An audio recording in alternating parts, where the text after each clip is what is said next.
Hello दोस्तों, स्वागत है आप सभी का एक नए वीडियो में। आज के इस वीडियो में हम जानने वाले हैं झारखंड कक्षपाल के जॉब प्रोफाइल के बारे में। जी हाँ दोस्तों, इस वीडियो में हम जानने वाले हैं कि झारखंड कक्षपाल का सैलरी क्या रहने वाला है और इसमें किस तरह की ड्यूटी करनी है और इस जॉब में रहते हुए आप किस तरह से प्रमोशन पा सकते हैं, यानी आगे के लिए आपका क्या इसमें स्कोप है और बाकी जो भी चीज़ें हैं इस वैकेंसी को लेकर के, इन सारी चीज़ों के बारे में हम बात करने वाले हैं इस वीडियो पे। तो दोस्तों, सबसे पहले हम बात करेंगे कि आखिर इस वीडियो में आगे क्या क्या है। तो झारखंड कक्षपाल जॉब प्रोफाइल, इस वीडियो में हम पहले बात करेंगे ड्यूटीज़ एंड रिस्पॉन्सिबिलिटीज़ के बारे में, जिसमें हमारा पहला पॉइंट रहेगा किस तरह से कैदियों की निगरानी करनी है। जी हाँ दोस्तों, जैसे कि आपको पता है कि कक्षपाल का जो ये वैकेंसी है, इसमें आपको जेल वार्डर के रूप में काम करना है। इसमें आपको कैदियों की निगरानी करनी पड़ती है। तो वो आपको किस तरह से करना है, इस चीज़ के बारे में हम बात करेंगे। उसके बाद हम बात करेंगे सुरक्षा एवं अनुशासन कैसे बनाए रखना है। पुलिस बल की तरह हथियार और ड्यूटी होगी या नहीं, मतलब आपका जो इसमें पोस्ट रहेगा वो झारखंड पुलिस कांस्टेबल जैसा रहेगा या ये एक अलग ही पोस्ट है, इस चीज़ के बारे में हम बात करेंगे। उसके बाद दूसरा पॉइंट में हम बात करेंगे करियर ग्रोथ एंड प्रमोशन के बारे में, जिसमें हमारा पहला पॉइंट होगा कि आपको प्रमोशन कैसे मिलेगा इसमें, यानी आप ड्यूटी करते हुए आगे कैसे बढ़ सकते हैं और आपका सैलरी कैसे बढ़ सकता है।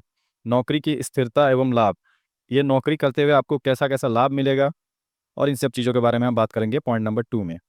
उसके बाद 3 नंबर पॉइंट में हम बात करेंगे सैलरी स्ट्रक्चर, जिसमें हम बात करेंगे बेसिक पे आपका क्या रहने वाला है, आपको क्या क्या अलाउंसेस मिलने वाले हैं। उसके बाद ग्रॉस सैलरी, मतलब कि सब मिला के आपका सैलरी क्या रहने वाला है, इसके बारे में हम बात करेंगे। और उसके बाद फाइनली हम बात करेंगे इसका क्या क्या बेनिफिट्स है। तो दोस्तों, ये हम तीसरे पॉइंट में बात करेंगे। तो दोस्तों, आइए करते हैं वीडियो को स्टार्ट। आप चैनल को सब्सक्राइब कर लीजिए और एक एक लाइक कर दीजिए। ये लाइक के लिए ही लगाए गए यहाँ पे, ठीक है, तो इसलिए एक एक लाइक कर दीजिए। तो बढ़ते हैं हम आगे पॉइंट नंबर 1 की तरफ। यहाँ पे है ड्यूटीज़ एंड रिस्पॉन्सिबिलिटीज़। तो यहाँ पे आपका जो ड्यूटी रहेगा वो क्या रहने वाला है, ये देखिए। सुरक्षा एवं अनुशासन बनाए रखना, यानी कि जेल परिसर में शांति, सुरक्षा और अनुशासन बनाए रखना है, ये आपका काम है। किसी भी प्रकार की अव्यवस्था या झगड़े को रोकना। देखिए, अब जेल में तो अच्छा आदमी नहीं रहेगा, वहाँ पे चोर, डकैत और ये सब रहेगा, और उनके अंदर तो अब डिसिप्लिन नहीं रहेगा, यानी वो लोग जेल के अंदर भी कुछ उधम मचा सकते हैं। किसी से झगड़ा कर लिया या कुछ गाली गलौज कर रहा है या कोई चिल्ला रहा है, तो उन सब चीज़ों को आपको देखना है और रोकना है, और जेल के अंदर अनुशासन बनाए रखना है। ये आपका पहला काम होगा। दूसरा काम आपका होगा कैदियों की निगरानी करना, कैदियों की नियमित गिनती करना, सुरक्षा प्रोटोकॉल का कड़ाई से पालन सुनिश्चित करना। उसके बाद कैदियों की गिनती और मूवमेंट पर नज़र रखना। अब कैदियों की निगरानी, ये भी एक बड़ी जिम्मेदारी है। आपको हर रोज़ वहाँ पे चेक करना पड़ेगा और गिनती करना पड़ेगा कि कितना कैदी है, और उसका रिपोर्ट आगे भेजना पड़ेगा। ये इसलिए किया जाता है कि मान लीजिए कोई कैदी फरार हो गया, तो उसका रिपोर्ट आपको आगे प्रशासन को देना है। उसके बाद आपका काम रहेगा पुनर्वास कार्यक्रम में सहयोग, कैदियों के सुधार एवं पुनर्वास कार्यक्रमों में सहायता करना, शिक्षा, प्रशिक्षण एवं सामाजिक सुधार गतिविधियों में सहयोग करना। मतलब कि कैदियों को डिसिप्लिन सिखाना कि किस तरह से अच्छे काम करते हुए भी ज़िंदगी गुजारा जा सकता है, इन सब चीज़ों के बारे में कैदियों को बताना। उसके बाद निरीक्षण एवं निगरानी, बैरकों एवं जेल परिसर की नियमित निरीक्षण करना, संदिग्ध गतिविधियों पर तुरंत कार्रवाई करना। उसके बाद जेल का जो पूरा एरिया है उसका देखभाल करना। मान लीजिए कहीं से दीवार टूटी हुई है, तो उसका रिपोर्ट आपको आगे देना है और वो दीवार को सही कराना है। और भी मान लीजिए आपको कुछ अनवांटेड चीज़ नज़र आ रही है आसपास, तो उस चीज़ के बारे में आपको बड़े ऑफिसर्स को बताना है। उसके बाद आपका काम रहेगा रिपोर्टिंग एवं नियमों का पालन करना, जेल के नियमों एवं प्रशासनिक आदेशों का पालन सुनिश्चित करना, किसी भी घटना की रिपोर्ट उच्च अधिकारियों को देना। यानी कि आपको जो ऑर्डर मिलेगा उसको आपको फॉलो करना है, उस ऑर्डर को आपको पालन करना है, और अगर कोई घटना हो गई है तो उसको आपको बड़े अधिकारियों को बताना है। उसके बाद हथियार संबंधी व्यवस्था, इसमें आपको हथियार मिलेगा कि नहीं मिलेगा इसके बारे में। तो यहाँ पे देखिए दोस्तों, कक्षपाल सामान्यतः नियमित ड्यूटी के दौरान हथियार नहीं दिया जाता है, यानी कि कक्षपाल जब जेल के अंदर ऐसा ड्यूटी कर रहे होंगे तो उनको गन नहीं मिलेगा। अब विशेष परिस्थितियों में उच्च सुरक्षा ड्यूटी या बाहरी एक्सकॉर्ट के समय ही सरकारी हथियार उपलब्ध कराया जा सकता है। यानी अब मान लीजिए कि कोई विशेष परिस्थिति आ गई जिसमें आपको गन चाहिए, या फिर बाहर आपको कहीं ड्यूटी करना है, तो उस टाइम आपको गन मिलेगा। यानी कि आपको गन का फुल ट्रेनिंग कराया जाएगा, ट्रेनिंग पीरियड में गन कैसे चलाना है, क्या करना है, सब कुछ पूरा। लेकिन आपको ड्यूटी के दौरान, जब आप जेल के अंदर ड्यूटी कीजिएगा, तो आपको गन नहीं मिलेगा। और ऐसा नहीं है कि एकदम ही नहीं मिलेगा, गन आपको मिलेगा लेकिन कुछ विशेष परिस्थितियों में। तो दोस्तों ये हो गया ड्यूटी का जानकारी। अब हम आगे बढ़ते हैं पॉइंट नंबर 2 की तरफ। यहाँ पे हम बात करेंगे करियर ग्रोथ एंड प्रमोशन के बारे में। कक्षपाल पद से शुरुआत कर कर्मचारी क्रमशः उच्च पदों तक पहुंच सकते हैं। विभाग में स्पष्ट प्रमोशन स्ट्रक्चर उपलब्ध होता है, यानी विभाग का कुछ अपना एक प्रमोशन स्ट्रक्चर होता है, उसके जरिए आप उच्च पदों पर जा सकते हैं। और आप उच्च पदों पर जाके इन पदों पर जा सकते हैं, जिसमें से है वरिष्ठ जेल वार्डर, यानी ये आपका जो कक्षपाल है आप उससे एक पद ऊपर का है, ठीक है। उसके बाद आप जा सकते हैं सहायक जेल अधीक्षक, उसके ऊपर का। और फिर उसके ऊपर का आप जा सकते हैं उप जेल अधीक्षक, उसके बाद जेल अधीक्षक। यहाँ तक आप प्रमोशन पा सकते हैं, ठीक है। और आप किस तरह से प्रमोशन पा सकते हैं ये आप देखिए। सेवा में सीनियरिटी, मान लीजिए आप बहुत दिन से वहाँ पे ड्यूटी कर रहे हैं और आप अच्छा ड्यूटी कर रहे हैं, आपका नॉलेज अच्छा है हर चीज़ का, तो इसमें आपको प्रमोशन दिया जाता है। उसके बाद आ गया परफॉर्मेंस। आप काम बहुत अच्छा से कर रहे हैं, अपना दिल लगा कर रहे हैं और काम में आपका जो रिजल्ट आ रहा है वो बहुत अच्छा आ रहा है, तो उसके तौर पे भी आपको प्रमोशन दिया जाता है।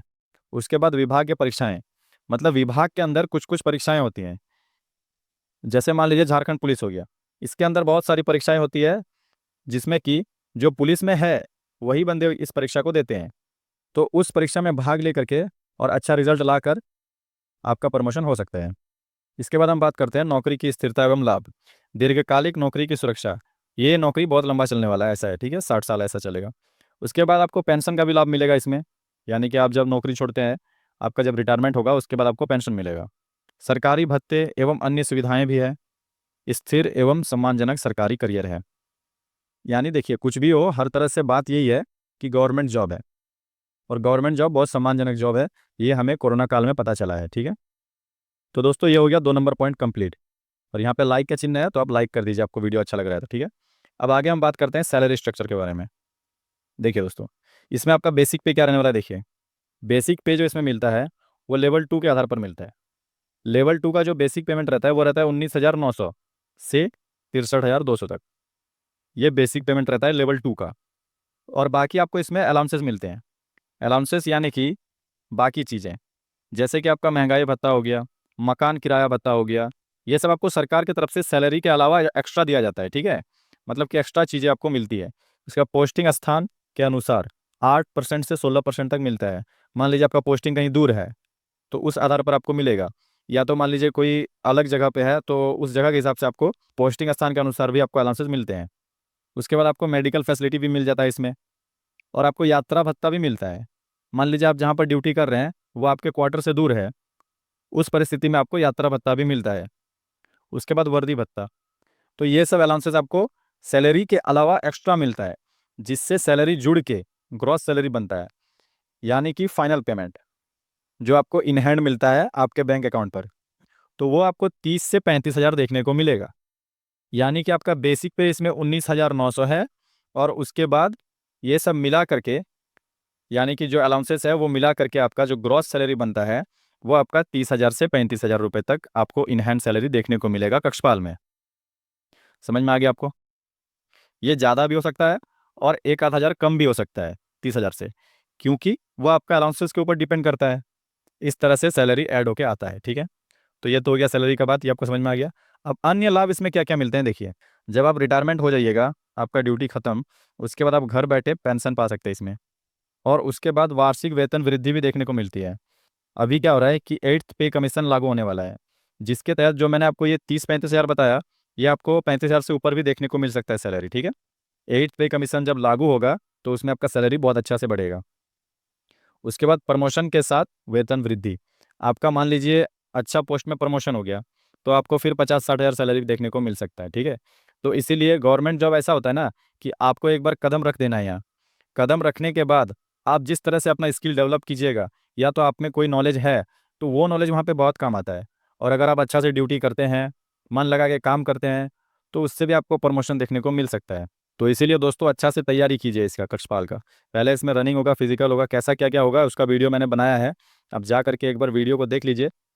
इसी चैनल पर कक्षपाल के लिए एक अलग प्लेलिस्ट है, उसमें आपको पूरा डिटेल समझ में आ जाएगा। और किस तरह से कक्षपाल का परीक्षा हुआ था इससे पहले, उसके लिए भी एक वीडियो मैंने बनाया है, उसको भी आप देख लीजिए। उसको देख के आपको ये अंदेशा भी हो जाएगा कि इसका एग्ज़ाम कैसे होता है। तो उम्मीद है दोस्तों समझ में आ गया होगा आपको। और दोस्तों मन में अगर कुछ डाउट है और मेरे बताने में अगर कुछ छूट गई है तो आप कमेंट करके पूछ सकते हैं। मैं अपने तरफ से पूरा कोशिश करूँगा उसका आंसर देने का। और ऐसे ही खाली मत जाइए, एक लाइक कर दीजिए। और अगर वीडियो अच्छा लगा हो तो कुछ कमेंट में भी लिख दीजिए, इसीलिए यहाँ पे कमेंट का साइन भी लगाया गया है। और चैनल को सब्सक्राइब कर लीजिए आगे की ऐसी इन्फॉर्मेटिव वीडियो के लिए। मिलते हैं नेक्स्ट वीडियो में, तब तक के लिए take care and good bye.